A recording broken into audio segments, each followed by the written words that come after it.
Hi guys, day 10 നൈസായിട്ട് skip ചെയ്യേണ്ട അവസ്ഥ വന്നിട്ടുണ്ട്. വേറൊരു മാർഗ്ഗമില്ല. സാധാരണ സൺഡേ നല്ല കച്ചവടം ഉണ്ടാവും, 2-3 പണിക്കാരും ഉണ്ടാവും. ഈ സൺഡേയിൽ ഞാൻ മാത്രമേ ഉള്ളൂ, ബാക്കിയുള്ളവർ രണ്ടാരും എന്നെ പറ്റിച്ചില്ല. ഇന്നലേക്ക് വേറൊരു മാർഗ്ഗം ഉണ്ടായില്ല. അപ്പോൾ ഇന്നലെ ഫുഡും ഡയറ്റിങ്ങും ആണെങ്കിലും വർക്കൗട്ടാണെങ്കിലും ഒന്നും റെഡി ആയില്ല, ഫുള്ള് മൂഞ്ചിയിട്ടുണ്ട്.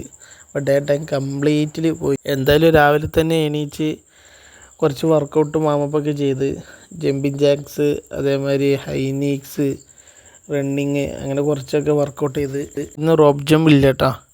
നമ്മൾ വാമ്പ വർക്കൗട്ട് ചെയ്തപ്പോൾ തന്നെ അത്യാവശ്യം ക്ഷീണിച്ച്. ഒരു ദിവസം വാർമപ്പോ വർക്കൗട്ടോ ഒന്നും ചെയ്തില്ലെങ്കിൽ പിന്നെ ഒന്നിനും വയ്ക്കില്ല രണ്ടാമത്തെ ദിവസം ചെയ്യുകയാണെങ്കിൽ. നഷ്ടപ്പെട്ടു പോയ പുഷപ്പിൻ്റെ സ്പിരിറ്റ് കിട്ടിയിട്ടാ വീണ്ടും 15 പ്രാവശ്യം പുഷപ്പ് അടിക്കാൻ പറ്റും. 50 പുഷപ്പ് ചാലഞ്ച് ചെയ്തതിൻ്റെ അന്ന് തുടങ്ങിയതാണ്.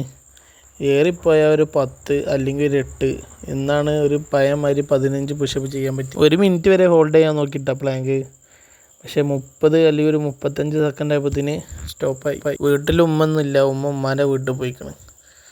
അപ്പോൾ കടയത്തെ ഡ്രസ്സാണെങ്കിലും വീട്ടിൽ ഞാട്ട ഡ്രസ്സാണെങ്കിലും ഒക്കെ എനിക്ക് തിരുമ്പേണ്ട അവസ്ഥയായി. ഇത് കഴിഞ്ഞിട്ട് ക്ലാസ്സിന് പോയി.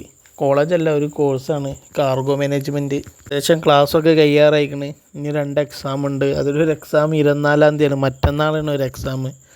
ഒന്നും പഠിച്ചിട്ടില്ല, ഒന്നും ആയിട്ടില്ല, എന്താവും. ക്ലാസ് കഴിഞ്ഞ് ഒരു 2 മണിക്ക് വീട്ടിൽ എത്തിയിട്ട് ലഞ്ചിന് കുറച്ച് റൈസ്, പിന്നെ 3 ഐറ്റം ഉപ്പേരി, പിന്നെ ഒരു കഷ്ണമീൻ പൊരിച്ചത്, പിന്നെ ടച്ച് ചെയ്യാൻ കുറച്ച് അച്ചാർ. പിന്നെ കടയിൽ പോയി തിരിച്ച് വന്നിട്ട് ഒരു 7 മണി നേരത്ത് കുറച്ച് റൈസ്, പിന്നെ ബീഫ്, പിന്നെ കുറച്ച് ഉപ്പേരി, പിന്നെ സലാഡ്. ഇതാണ് ഇന്നത്തെ ഡയറ്റും വർക്കൗട്ടും.